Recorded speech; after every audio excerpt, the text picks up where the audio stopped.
Φίλοι και φίλες, γεια σας. Καλώς ορίσετε στα στούντιο του Λακατάμια TV. Είμαι ο Σωτήρης ο Άφαντος και σήμερα έχω τη χαρά να έχω μαζί μου τον ανεξάρτητον υποψήφιον βουλευτή Λευκωσίας, Αλέξη Μακρύτη, για μια προεκλογική μεν, αλλά φιλική κουβεντούλα. Αλέξη, καλώς όρισες. Αγαπητέ Σωτήρη, σε ευχαριστώ για την πρόσκληση στην εκπομπή σας εδώ στο Λακατάμια TV και ελπίζω να έχουμε μια επικοδομητική συζήτηση πάνω στα θέματα που θα θίξεις. Ασφαλέστατα που θα θίξουμε, μαζί. Διότι ο κύριος συντελεστής και μοχλός είσαι εσύ. Εγώ απλώς θα υποβοηθήσω την κατάσταση. Καταρχήν θα ξεκινήσουμε να μας πεις μία σύντομη παρουσίαση, έναν σύντομο βιογραφικό, ποιος είναι ο Αλέξης Μακρύτης. Μάλιστα. Ονομάζομαι Αλέξης Μακρύτης, όπως έχουμε πει. Είμαι καταγωγή από τη Λευκωσία, 43 χρονών, θα είμαι την ερχόμενη εβδομάδα. Είμαι επιχειρηματίας και επίσης ασχολούμαι και με την σύνθεση σύγχρονης μουσικής. Ήταν το δεύτερο μου μεταπτυχιακό. Τα τελευταία 10 χρόνια ασχολούμαι με τα κοινά με διάφορους τρόπους. Έχω συμμετάσχει σε πάρα πολλές διαμαρτυρίες για διάφορα θέματα. Από την διαφθορά, διαμαρτυρίες για τα θέματα ανθρωπίνων δικαιωμάτων την εποχή τότε με την παγκόσμια υγειονομική κρίση, αντικατοχικές, ακόμη και διαμαρτυρίες για τους κτηνοτρόφους που έκαναν πρόσφατα, ήμασταν εκεί και στηρίξαμε. Είμαι ταυτόχρονα επικεφαλής του κινήματος Ελληνικής Αντίστασης, το οποίο διοργανώνει εκδηλώσεις για θέματα προώθησης του ελληνικού πνεύματος και για να ρίξουμε φως σε κάποιες σκοτεινές πτυχές της ιστορίας. Και παράλληλα αρθρογραφώ σε πολύ συχνή βάση, δημοσιεύω σε εφημερίδες και έχω ξεκινήσει και μια εκπομπή διαδικτυακά podcast με την ονομασία Ελλήνων Δράσης, όπου αναλύουμε κάποια θέματα γεωπολιτικής, ιστορίας και πολιτισμού. Καταρχήν, για να μην ξεχνιόμαστε, θα σου προευχηθώ πολύχρονος και εύχομαι το κεράκι στην τούρτα να είναι η εκλογή σου. Σε ευχαριστώ Ως πολύ. επίσης και για να μην χανούμαστε, μόλις τελειώσει αυτή η πίεση και αυτή η φούρια, να το πούμε, των εκλογών, θα χαρούμε να μας ανοίξεις ένα μπουκαλάκι, να σου ευχηθούμε πολύχρονος, πάντα καιρός και δυνατός να χαίρεσαι την οικογένεια σου. Είσαστε ευπρόσδεκτοι στις 20 του Μάη την ερχόμενη εβδομάδα σε εκδήλωση που διοργανώνω εκείνη την μέρα των γενεθλίων μου με τίτλο «Το μέλλον του ελληνισμού», όπου θα έχουμε και κάποιους προσκεκλημένους ομιλητές. Δεν είναι κατεξοχήν προεκλογική εκδήλωση, είναι μια εκδήλωση που θα ασχοληθεί με θέματα του έθνους και θέματα ελληνισμού. Και μετά θα έχουμε και φαΐ, ποτά κτλ. Τέλεια. Πριν να έρθω στον όρο ελληνισμός, που είναι η δεύτερη φορά που τον αναφέρεις, η ερώτηση μου είναι σαφής και κατηγορηματική. Γιατί ανεξάρτητος, Αλέξη? Μάλιστα. Θα απαντήσω πριν για το γιατί ανεξάρτητος, θα πω και το γιατί υποψήφιος βουλευτής. Θεωρώ είναι η προέκταση των προηγούμενων ενασχολήσεων που σας έχω αναφέρει. Το γιατί ανεξάρτητος είναι ίσως μια μεγάλη ιστορία. Τα τελευταία χρόνια έχω κάνει και πάρα πολλές ενέργειες με σκοπό τη συνένωση ατόμων, ομάδων, σωματείων κτλ. Έτσι ώστε να δημιουργηθεί μια ενιαία δύναμη για το θέμα των εκλογών. Είχα και 4 προτάσεις από νεοσύστατα κινήματα, στους οποίους απάντησα σε όλους το ίδιο βασικά. Τους είπα ενωθείτε για να πάμε μαζί, όλοι μαζί, δυναμικά. Δυστυχώς αυτό δεν κατέστη εφικτό. Και επειδή έχω και εγώ πολύ συγκεκριμένες απόψεις και προτάσεις, τις οποίες δεν μπορώ να αποχωριστώ, αποφάσισα πως θα κινηθώ ανεξάρτητα. Βεβαίως αυτό δεν σημαίνει ότι είμαστε μόνοι μας. Έχουμε μια δυνατή ομάδα που μεγαλώνει μέρα με τη μέρα από ανθρώπους οι οποίοι τους θεωρώ φίλους, συναγωνιστές, αλλά και παράλληλα ο καθένας με την ειδικότητα του έχει πάρα πολλά να προσφέρει. Άρα προχωρούμε δυναμικά ως ομάδα για αυτή την υποψηφιότητα και θα είμαστε παρόν και την επόμενη μέρα των εκλογών. Η δεύτερη μου ερώτηση, έτσι, που δεν την είχα προγραμματισμένη, αλλά επειδή εδώ συζητούμε έτσι φιλικά, πιστεύεις ότι σήμερα ο ελληνισμός, το έθνος, είναι ένα ποκούμπι που μπορούμε εμείς σαν Έλληνες Κύπροι στην Κυπριακή Δημοκρατία να προσφύγουμε, να έχουμε ελπίδα για έναν καλύτερο μέλλον, γιατί τα ιδανικά του ελληνισμού μπορούν να μας βγάλουν από το αδιέξοδο που βρισκόμαστε τη σήμερα ημέρα. Αγαπητέ Σωτήρη, είναι αυτό που συμβαίνει τα τελευταία 3.000 χρόνια τουλάχιστον. Έχουμε βγει στην ιστορία μας από πολλά αδιέξοδα λόγω του ότι είμαστε Έλληνες της Κύπρου. Μετά την επίσκεψη του Ριχάρδου του Λεοντόκαρδου στην Κύπρο το 1191, για 800 ολόκληρα χρόνια ήμασταν υπό κατακτήσεις. Πέρασαν τόσα χρόνια και ξεκίνησε ένας απελευθερωτικός αγώνας το 1955, που όμοιος του δεν έχει υπάρξει στην ιστορία της ανθρωπότητας, εναντίον μιας ολόκληρης αυτοκρατορίας, και έληξε τόσο άδοξα αυτός ο αγώνας, δηλαδή σε σημείο που δεν του άξιζε να λήξει τόσο άδοξα, επειδή κάποιοι αποφάσισαν να αλλάξουν πορεία εκεί που τα πράγματα πήγαιναν προς την δική μας κατεύθυνση, δηλαδή την κατεύθυνση που θέλαμε η Κύπρος να γίνει Ελλάδα, όπως επιβάλλει και το δημοψήφισμα του 1950, που 97% των ανθρώπων της Κύπρου ψήφισε ένωση με την Ελλάδα. Αν πάμε και πιο πίσω στην ιστορία, δηλαδή σε άλλους αγώνες του ελληνισμού, όπως το 1821 με την Επανάσταση, και η Κύπρος βεβαίως συμμετείχε ενεργά, και η Κύπρος έστειλε τους δικούς της, ο Σταυριανός από τη Λόφου για παράδειγμα, μαζί με άλλους 6 αγωνιστές, πήγα στην Ελλάδα για να πολεμήσουν για την Επανάσταση. Άρα τα παραδείγματα είναι πάρα πολλά. Είναι αυτό που πρέπει να μας κρατά σήμερα σε αυτά που συμβαίνουν, και λόγω του ότι υπάρχει και μια κρίση ταυτότητας εδώ στην Κύπρο, κάποιοι δεν ξέρουν αν είναι Έλληνες ή νομίζουν ότι είναι μόνο Κύπροι. Αυτό το πράγμα πρέπει κάποτε να σταματήσει, γιατί η ιστορία μιλά από μόνη της. Θα συμφωνήσω μαζί σου και θα συμπληρώσω ότι ο Έλλην Κύπριος από καταβολής του ελληνισμού, από αρχαιοτάτων χρόνων, είτε ως στρατιώτης, είτε ως υπηρέτης του Θεού, ήταν πάντοτε δίπλα στην Ελλάδα. Πώς κρίνεις, διότι ανέφερες το δημοψήφισμα προηγουμένως, που θα έλεγα ότι κόσμος αγράμματος, οι παππούδες και οι αγιάδες μας, που δεν έξερα γράμματα, έβαλαν τον μια λιώνα του και δίπλα έγραψαν σταυρών για την ένωση με την Ελλάδα. Εμείς, σαν Βουλή, σαν κράτος, σαν Υπουργείο Παιδείας, ήρθαμε και είπαμε ότι αυτή η σημαντική ημέρα για την πατρίδα μας να μην διδάσκεται στα σχολεία. Αυτό ήταν το που έγινε το 2017 μετά από απαιτήσεις του κατοχικού ηγέτη, του τότε κατοχικού ηγέτη, ήταν απαράδεκτο και αδιανόητο. Δηλαδή δεν μπορεί από τη μια να έχουμε κατοχή και αυτός που είναι τέλος πάντων που το θεωρούν ηγέτη τους, κατοχικών ηγέτη εμείς τον ονομάζουμε, να βάζει χέρι στη δική μας την παιδεία, στη δική μας την ιστορία, και κάποιοι που ονομάζουν τους εαυτούς τους και εθνικόφρονες να το αποδέχονται αυτό το πράγμα, και μετά να τους βλέπει κάποιος και στα μνημόσυνα και στις εκδηλώσεις που έχουν να κάνουν με τον ελληνισμό.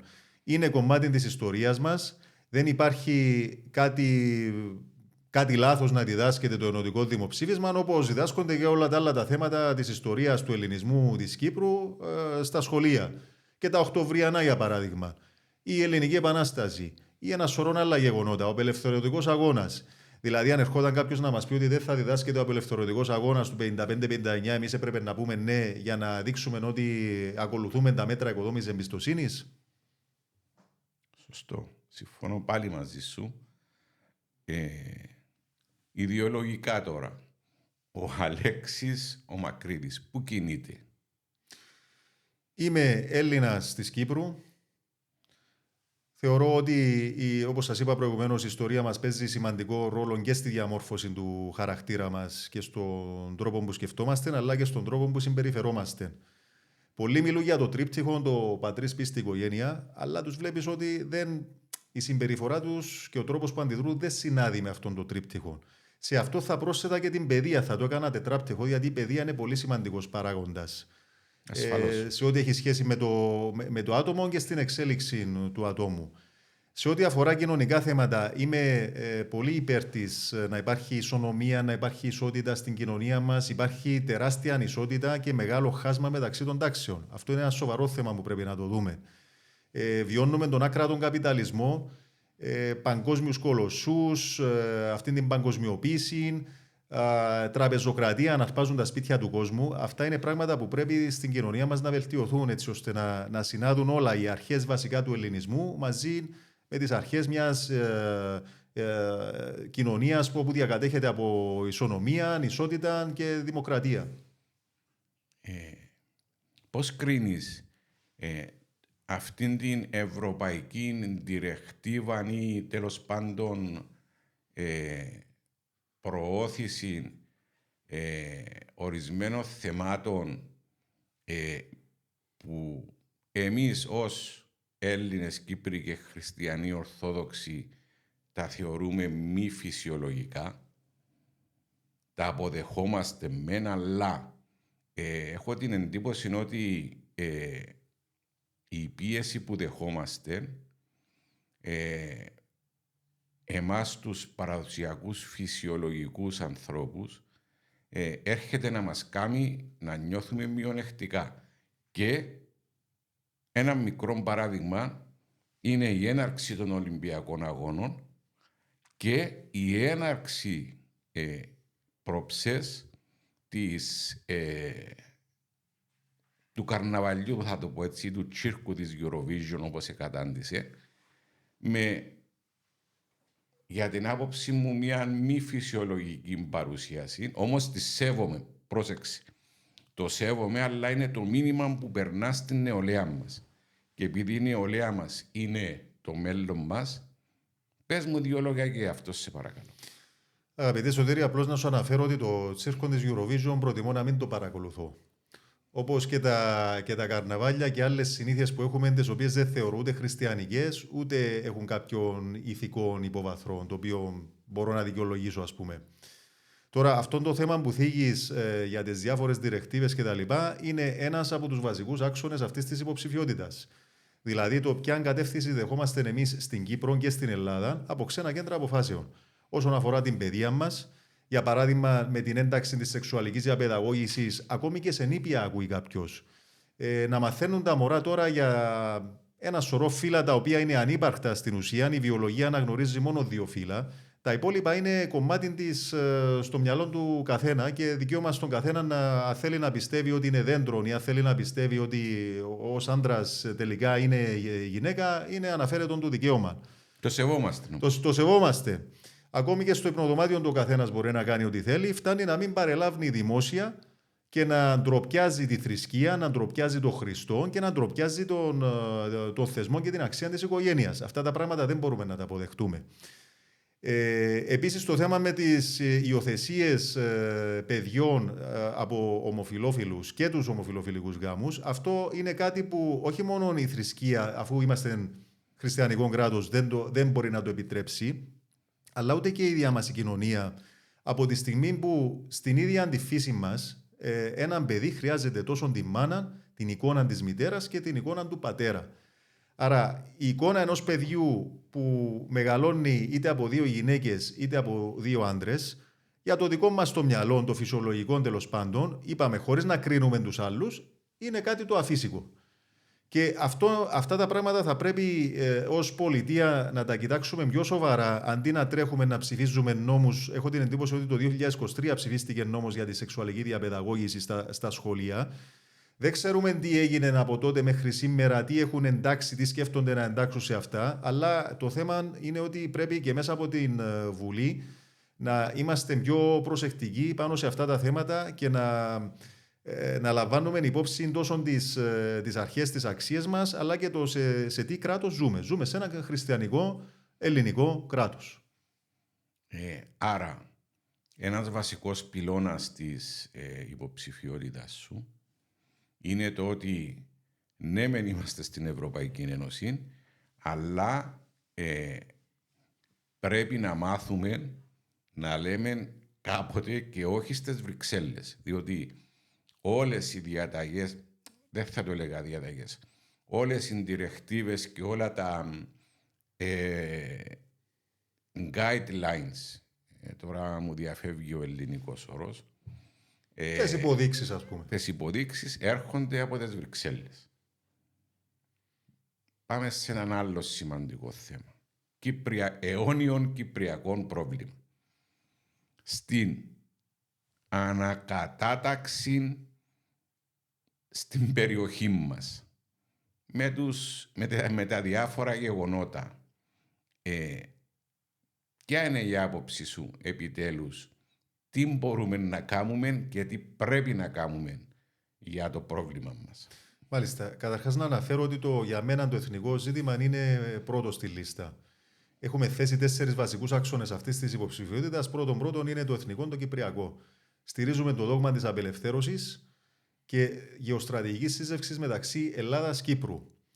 Σε βάθος χρόνου θα μπορούσε να γίνει και η συγχώνευση των 2 κρατών σε έναν. Αυτά που μόλις σας είπα είναι πράγματα που τα αναλύουν ανθρώποι ειδικοί στη γεωπολιτική, στις διεθνείς σχέσεις και στα νομικά. Είναι πράγματα δηλαδή που στέκουν. Και υπάρχουν πάρα πολλά επιχειρήματα που μπορούμε να αναφέρουμε σε αυτά. Άρα πρέπει εμείς να σταματήσουμε να σκύβουμε το κεφάλι μας μπροστά στον κατακτητή, να σταματήσουμε να μιλούμε πλέον για μέτρα οικοδόμησης εμπιστοσύνης, γιατί έχουμε δώσει τα απίστευτα πράγματα και δεν βλέπουμε να αλλάζει το οτιδήποτε. Αντιθέτως βλέπουμε διαρκώς προκλητικές ενέργειες, τόσο στην νεκρή ζώνη, προκλητικές δηλώσεις από τον κατοχικό ηγέτη και γενικά μια νοοτροπία που μας παρουσιάζει εμάς ως θύτες και την άλλη πλευρά ως θύματα. Θα έλεγα ότι οι προκλήσεις της τουρκικής πλευράς είναι κατ' εξακολούθηση από τον εκάστοτε κατοχικό ηγέτη, και όσες φορές είχαμε κάποιες ελπίδες για αλλαγή στάσης, αποδείχτηκε ότι ήταν μάταιες και μέσα στην μακροχρόνια πολιτική της Τουρκίας. Θα σου κάνω μια άλλη ερώτηση, η οποία είναι νομίζω το δόρυ του κοινωνικού φαινομένου στην Κύπρο. Σκάνδαλα και ρουσφέτη. Μάλιστα. Ποια είναι η άποψή σου? Θεωρώ ότι έχουν γίνει τα απίστευτα σε αυτόν τον τόπο. Εδώ και δεκαετίες έχουμε βιώσει και έχουμε ακούσει, έχουμε δει τα απίστευτα και δεν είδαμε, αυτό που δεν έχουμε δει είναι πραγματικά να τιμωρούνται κάποιοι για όλα αυτά που έχουμε ακούσει και που μας έχουν εκθέσει παγκοσμίως. Όλος ο κόσμος έμαθε για την Κύπρο. Είχαμε πρόσφατα το Video Gate, μετά πήγαμε στη Σάντι. Τώρα όλα αυτά μπορεί να είναι και λίγο προεκλογικά αυτά που γίνονται. Ίσως θεωρώ πως η επιλογή της χρονικής στιγμής ίσως να μην ήταν και πιο σωστή. Έπρεπε να περάσει όλο αυτόν το κύμα με τις εκλογές και μετά να βγουν προς τα έξω κάποια πράγματα, έτσι ώστε να είναι και ο κόσμος πιο συγκεντρωμένος και αφοσιωμένος. Τώρα μας έχουν φλωμώσει με τις εκλογές, δημοσκοπήσεις κτλ. Δεν δίνει πολύ σημασία όσο θα έπρεπε ο κόσμος. Ίσως θα οργανώνονταν και κάποιες διαμαρτυρίες για αυτά που συμβαίνουν και δεν βλέπουμε να γίνονται αυτά τα πράγματα. Το μόνο σίγουρο είναι ότι ζούμε σε έναν τόπο όπου το ρουσφέτιν, η διαπλοκή, η σύψη είναι κυρίαρχο στοιχείο και πρέπει να αλλάξουν κάποια πράγματα. Και είναι ίσως και λίγο το σύστημα μας που δεν επιτρέπει.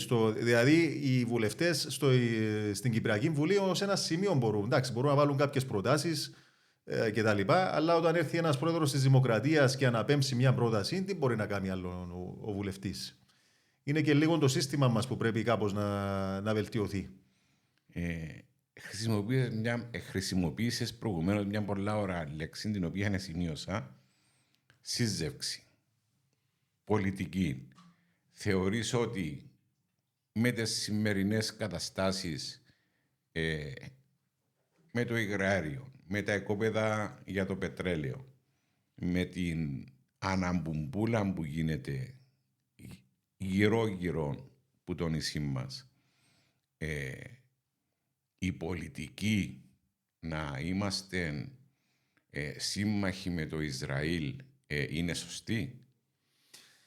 Κοίταξε, είναι ένα ερώτημα έτσι κάπως όχι απλό ερώτημα, διότι τίθενται πάρα πολλά θέματα. Εγώ έχω εκφράσει δημόσια κάποιες θέσεις για αυτά που γίνονται μεταξύ Ισραήλ και Ιράν και είχα κατηγορηθεί και από κάποιους ότι είμαι αριστερός κτλ. Δηλαδή πλέον οι άνθρωποι έχουν χάσει και λίγο το μέτρο. Τώρα, από τη στιγμή που έχεις μια πολεμική σύραξη στην περιοχή σου μεταξύ του Ισραήλ και του Ιράν, είναι δυνατόν να θέλεις εσύ να συνεχιστεί αυτή η σύραξη με σκοπό τι, να πάνε οι τιμές στα ύψη, το πετρέλαιο, να χάσουμε τον τουρισμό, η οικονομία μας να πάει στον πάτο και παράλληλα να κινδυνεύουμε από μια συνεχιζόμενη σύραξη που μπορεί να έχει άλλες συνέπειες για εμάς. Εγώ θεωρώ ότι βεβαίως πρέπει να έχουμε συμμαχίες και βεβαίως μπορούμε να θεωρήσουμε και το Ισραήλ ως μια από τις συμμαχίες μας. Από την άλλη όμως δεν μπορούμε να στηρίζουμε χωρίς καμία αντίδραση την κάθε ενέργεια που κάνει το Ισραήλ. Δηλαδή, αν το Ισραήλ κάνει μια ενέργεια με την οποία δεν είμαστε απόλυτα συμφωνοί, θα πρέπει και να το λέμε. Και δεν είναι τυχαίο που η κυβέρνηση, ο Χριστοδουλίδη, μετά που ξεκίνησε αυτή η σύραξη μεταξύ Ισραήλ και Ιράν, είχε δώσει και μια βοήθεια στο Λίβανο όταν επήλθε ένα χτύπημα σε ένα κτίριο στο Λίβανο και έδωσε μια οικονομική βοήθεια. Άρα το ξέρει και η κυβέρνηση μας αυτό το κομμάτι, ότι δεν μπορούμε να είμαστε απόλυτα σύμφωνοι σε όλα αυτά που συμβαίνουν είτε στη Γάζα, είτε στο Ιράν, είτε στο Λίβανο. Σίγουρα, και επειδή έχουμε το παράδειγμα του 1974, στη φύση μας είναι η ειρήνη και ο κόσμος να είναι καλά, να περνά καλά μέσα σε δημοκρατικά πλαίσια και μέσα στην τέλος πάντων κοινωνική δικαιοσύνη, αλλά σίγουρα είμαστε υπέρ της ειρήνης. Σίγουρα. Απλώς ήθελα να προσθέσω ένα θετικό όμως που ήρθε από την όλη υπόθεση Ισραήλ-Ιράν, ήταν η έλευση των ελληνικών δυνάμεων αεροπορίας και ναυτικού στην Κύπρο. Αυτό ήταν κάτι που στα μυαλά του κόσμου έδωσε τεράστιες ελπίδες και για το μέλλον, αλλά και για το ότι η Ελλάδα είναι δίπλα μας. Δεν μας απασχολεί τους λόγους που πάρθηκαν οι λόγοι που πάρθηκαν αυτή η απόφαση. Μας απασχολεί το γεγονός ότι ήρθαν οι φρεγάτες και τα F-16 στην Κύπρο και ευχόμαστε ότι μελλοντικά θα παραμείνουν και θα αυξηθούν και στον αριθμό, έτσι ώστε να έχουμε σταθερά ελληνικές δυνάμεις στο νησί μας. Επίσης δεν είναι τυχαίο γεγονός να πούμε ότι ο Μακρόν τους τελευταίους μήνες ήρθε 2 φορές στην Κύπρο. Ναι. Είναι κάτι το οποίο μας δίνει, ας πούμε, και μέσα στα πλαίσια της Ευρωπαϊκής Ένωσης το ρόλο του ειρηνευτή και του...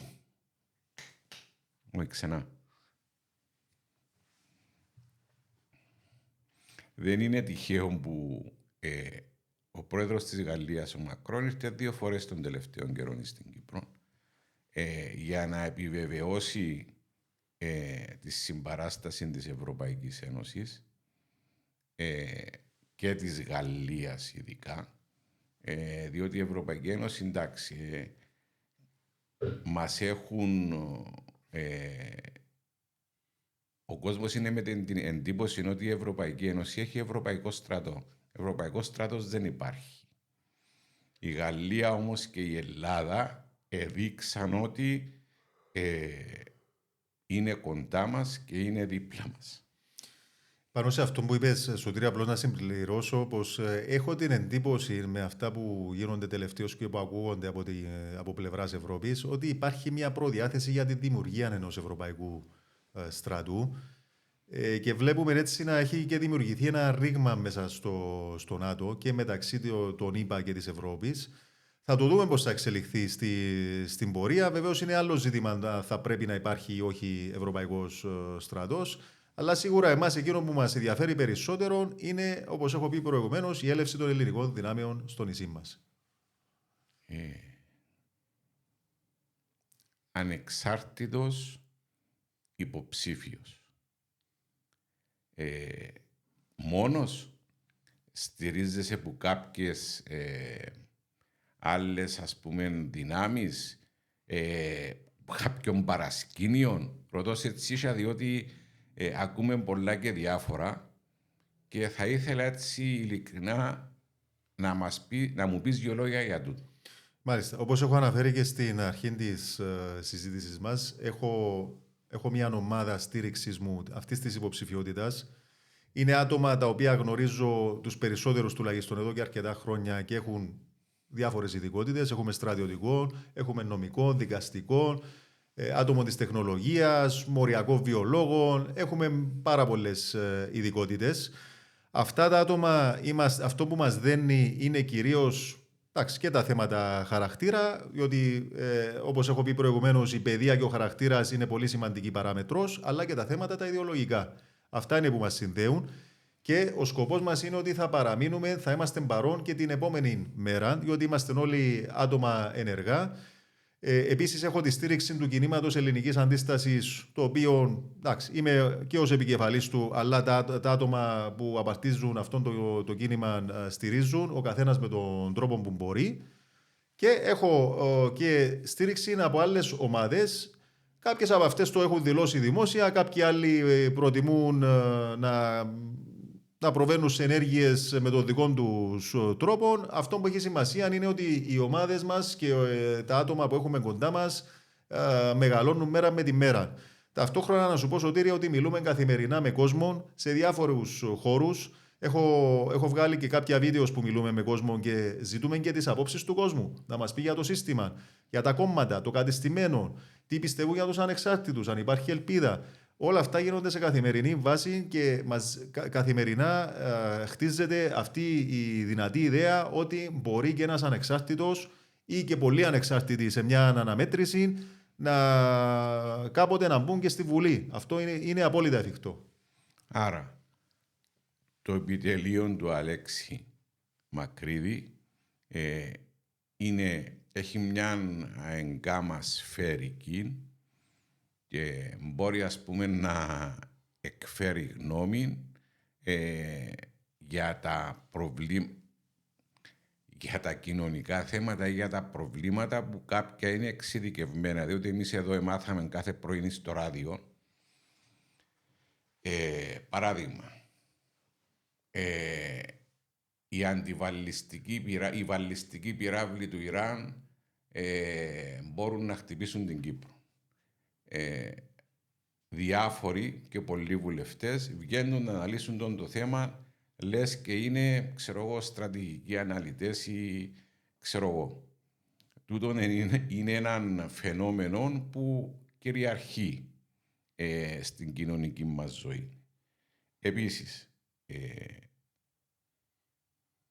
θέλω να μου πεις έτσι δυο λόγια για την νέα τάξη πραγμάτων που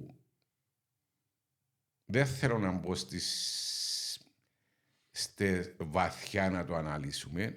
Μια έτσι σφαιρική τοποθέτηση, να μην μπούμε σε συνωμοσιολογίες και λέσχες του Μπίρτεμπεργκ και ανώτερα.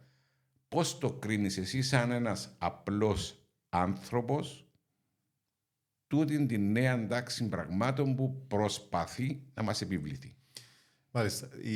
Η νέα τάξη πραγμάτων, ξέρω, είναι ένας όρος που χρησιμοποιείται πάρα πολύ ευρέως των τελευταίων καιρών, ίσως και λόγω των γεγονότων που βιώσαμε τα τελευταία χρόνια. Πολλοί άνθρωποι αντιλήφθηκαν την ύπαρξη μιας τέτοιας νέας τάξης πραγμάτων την περίοδο της παγκόσμιας υγειονομικής κρίσης, όπου ένιωσε ο κόσμος ότι υπάρχει κάποιος έλεγχος, ότι επιβάλλονται οι παγκόσμιες φαρμακοβιομηχανίες με τον ίδιο τρόπο που επιβάλλεται η παγκόσμια τραπεζοκρατία, παγκόσμιο κολοσσοί εταιρείες οι οποίες θέλουν να κατέχουν τεράστιων πλούτων. Υπάρχουν εταιρείες οι οποίες έχουν 3 εκατομμύρια πλούτο στην κατοχή τους. Άρα, στην ουσία μιλούμε για μια ελίτ ανθρώπων η οποία τέλος πάντων θέλει να αποκτήσει τον απόλυτο έλεγχο στον υπόλοιπο κόσμο, έτσι ώστε να κρατήσει τη δύναμή της. Αυτό δεν είναι συνωμοσιολογία, είναι πραγματικότητα. Άμα μπορεί κάποιος να μπει να ψάξει και να μάθει περισσότερα, φτάνει να κάνει τη σωστή έρευνα. Βεβαίως υπάρχουν εκεί έξω και πολύ υλικό, το οποίο είναι, εντάξει, μας παίρνει σε άλλα επίπεδα, αλλά θέλω να πιστεύω πως αυτά που βγήκαν στη φόρα με τα files του Epstein, ότι έχουν ανοίξει τα μάτια σε πάρα πολλοί κόσμο.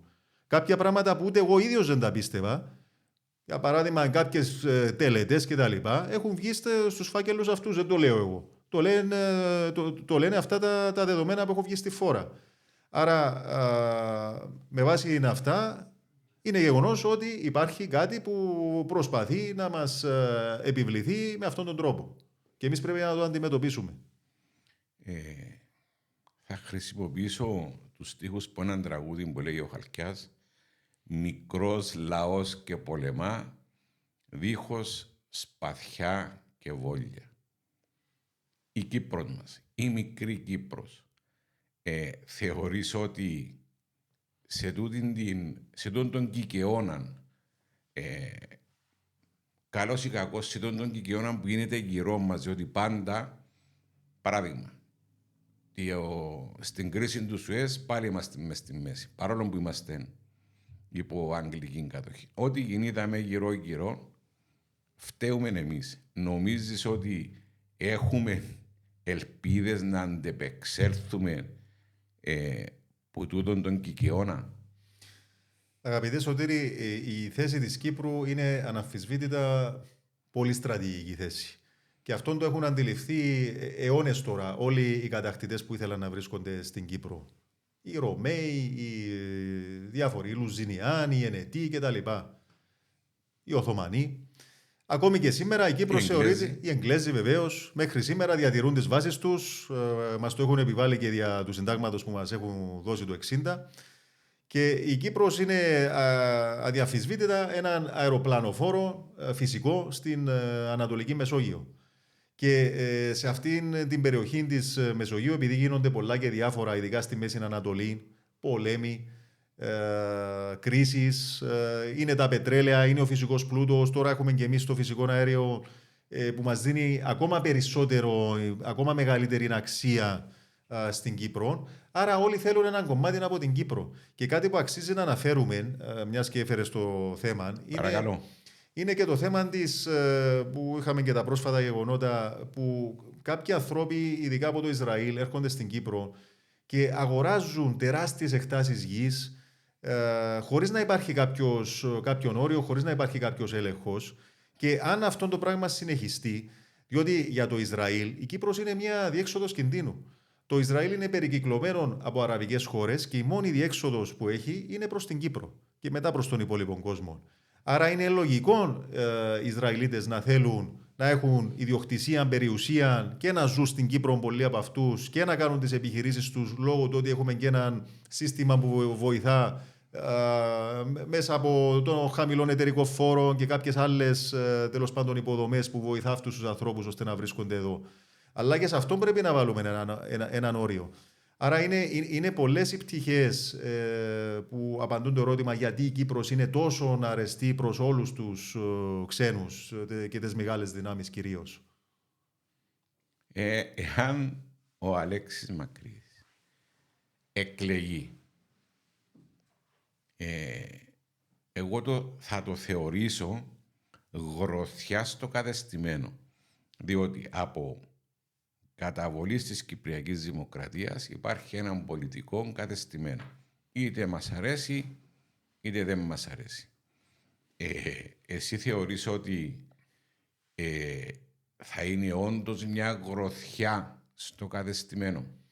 Εγώ θέλω να πιστεύω πραγματικά ότι υπάρχει δυνατότητα, όπως έχω πει προηγουμένως, και για έναν ανεξάρτητο, παρόλο που το σύστημα κάνει ό,τι είναι δυνατό για να αποτρέψει αυτό το πράγμα. Αυτόν ήθελα να ακούσω. Θα έρθει όμως κάποτε στιγμή που αυτό θα είναι αναπόφευκτο.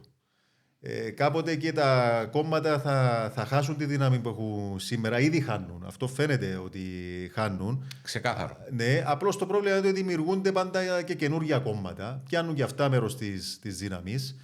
Βεβαίως δεν είχε περίπτωση να επιτρέψουν την οριζόντια ψηφοφορία, γιατί αυτό δεν θα σύμφερε σε κανέναν και θα οδηγούσε στο αναπόφευκτο που θα ήταν, αφού μπορούν να με επιλέξουν από οπουδήποτε, γιατί να μην είμαι ανεξάρτητος. Αυτό θα έφερνε η οριζόντια ψηφοφορία και το ξέρει το σύστημα.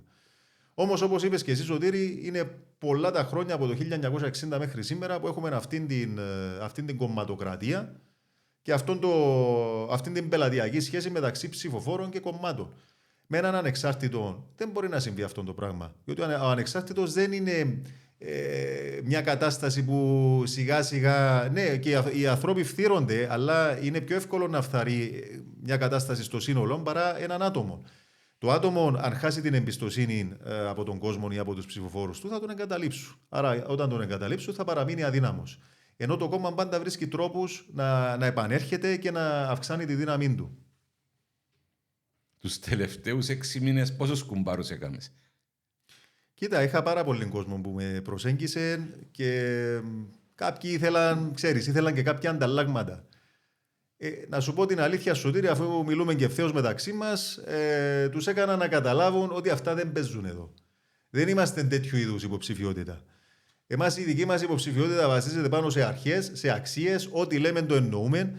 Άλλον το να βοηθήσεις έναν άνθρωπο που βρίσκεται σε ανάγκη ή να κάνεις ένα φιλανθρωπικό έργο χωρίς να το πεις προς τα έξω. Αυτό βεβαίως και πρέπει να γίνεται και συμβαίνει αυτό το πράγμα. Αλλά όταν ο άλλος θέλει ανταλλάγματα, εκεί καταλαβαίνεις ότι ο άνθρωπος έπεσε θύμα αυτής της πελατειακής σχέσης που τον έχουν συνηθίσει τα κόμματα. Και επειδή πλέον δεν τον ικανοποιούν αυτά τα κόμματα, δεν του δίνουν αυτόν που θέλει, ψάχνει κάπου αλλού. Συνηθίζω στις εκπομπές μου και που κάνω εγώ, αλλά και με τον φίλον των Κύπρων, τον Πιλακούταν, να έχω τον τελευταίο λόγο. Σήμερα όμως εσύ έχεις τον τελευταίο λόγο. Καταληκτικά θέλω να ακούσω τι θα μας πεις.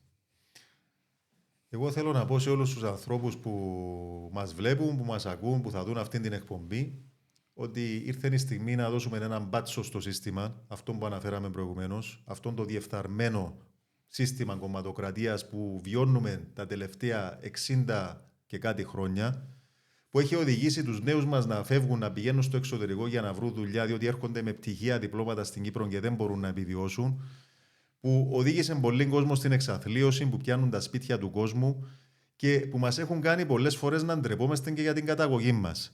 Όλα αυτά πρέπει κάποτε να σταματήσουν και είναι απόλυτα εφικτόν ο κόσμος να καταλάβει ότι υπάρχουν και άλλες επιλογές, υπάρχουν ανεξάρτητες επιλογές. Δεν μιλώ μόνο για τον εαυτό μου, μιλώ για οποιαδήποτε κατάσταση η οποία είναι αγνή, η οποία έχει ξεκάθαρες θέσεις και προτάσεις και που μπορεί να συνεισφέρει έτσι ώστε να καλυτερεύσει αυτή η κοινωνία μας, αλλά και προπαντός στο εθνικό μας ζήτημα, επιτέλους να καταλήξουμε και να βγάλουμε άκρη, γιατί 52 χρόνια εισβολής κατοχής είναι πάρα πολλά και η Κυπριακή Δημοκρατία πρέπει επιτέλους να σταθεί στον πούντον της, να σταματήσει να παρουσιάζεται ως κοινότητα ή ως ελληνοκυπριακή διοίκηση εκεί που πηγαίνει και επιτέλους να αποκτήσουμε αυτοεκτίμηση και να μας σέβεται όλος ο κόσμος. Αυτά είχα να πω, αγαπητέ Σωτήρη, και έναν τελευταίο επίσης, ένας ανεξάρτητος στη Λευκοσία, με βάση την αποχή και τα άγκυρα, χρειάζεται περίπου 7.000 ψήφους για να εκλεγεί.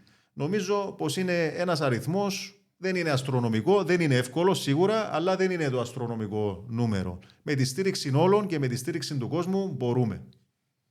Φίλε μου Αλέξη, σε ευχαριστώ που ήσουν μαζί μας και σου εύχομαι κάθε επιτυχία να εκπληρώσεις τούτον τον πόθο που έχεις μέσα σου επαγαθό της πατρίδος. Σε ευχαριστώ. Ευχαριστώ πολύ, αγαπητέ Σωτήρη, για την εκπομπή και για την πρόσκληση σου.